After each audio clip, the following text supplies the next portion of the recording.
Welcome back. People around the world are remembering Aretha Franklin and what she meant to music. Just amazing. Take a look at this video from the Apollo Theater, Harlem.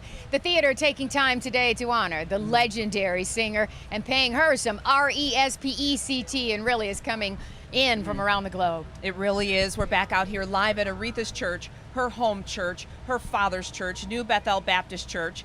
And Congresswoman Brenda Lawrence is here now just to share your thoughts. You know, I reflect today on the first time I met her, and you know how this is so Aretha. I had just been elected mayor of the city of Southfield, and I get this phone call, may I speak to the mayor, Lawrence? I said, this is she. She said, this is Aretha. And she said, I wanted to invite you to my holiday party. And I said, wait a minute, you said Aretha? And I said, you mean like Aretha, Queen of Soul? She said, yes. She kind of chuckled. And I said, oh my God, anything you want me to do. Yes. But I've traveled with her throughout the years, through concerts, sat in recording studios, just talked to her about her passion about politics and civil rights, the history, and her mind of retaining all of the information. She would call me and encourage me and push me in social issues. Brenda, you need to stay involved. She would always tell me how proud she was of me.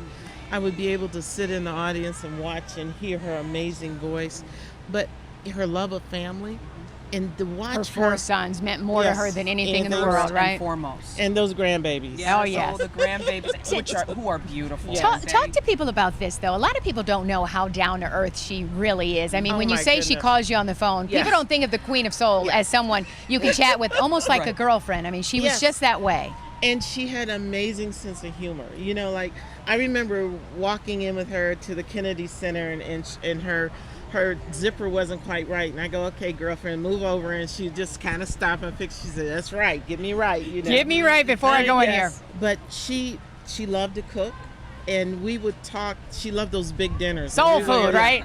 And so you know, the big dinners you start cooking a couple days before, and we would be talking about our recipes. She really was so proud of women, and when you talk about RSEPCT, when it came to her business, Aretha was no joke. I mean, she handled her business. You know, she carried the cash. She demanded to be paid in cash. She paid her up front because a lot of them were afraid they wouldn't get their money. Yes. And she would sit there and personally pay her staff and those who performed with her. And to watch, I was in the studio with her and Babyface, and she would sing, and I'm thinking it's amazing. And she go like, you know, that note wasn't quite there. And I'm going, oh my goodness, her ear for music was phenomenal. But to transition from her being bigger than life on the stage to just sitting down, and she loved Baco's in Southfield, and she would call and say, let's go to the restaurant. And you know, she loved McDonald's. Sometimes we would get McDonald's. You know, when you think about her as a businesswoman in the industry, I mean, I heard someone say today that James Brown actually taught her about getting paid up front, because starting in the 60s, a lot of entertainers wouldn't get paid. And she knew and learned and transformed through the years. And you know, the few people knew when the purse came on the stage, that money was in there.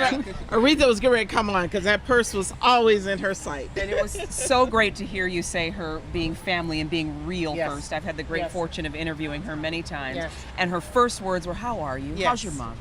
Let me be mom and auntie right now. And I don't know if you've ever attended her church gospel fest that she would have, and she would feed everyone, and it was always she grounded herself constantly in the gospel part of her background. And another thing is that she loved being a Detroiter. Detroit was home, and I can tell you some stories about her saying, I'm a Detroit girl. Through and through. Congressman Lawrence, thank you so much for your time today. I know hearts are heavy, but we're still celebrating. Yes, I want to say goodbye to a queen. Yes, thank you so much. Dave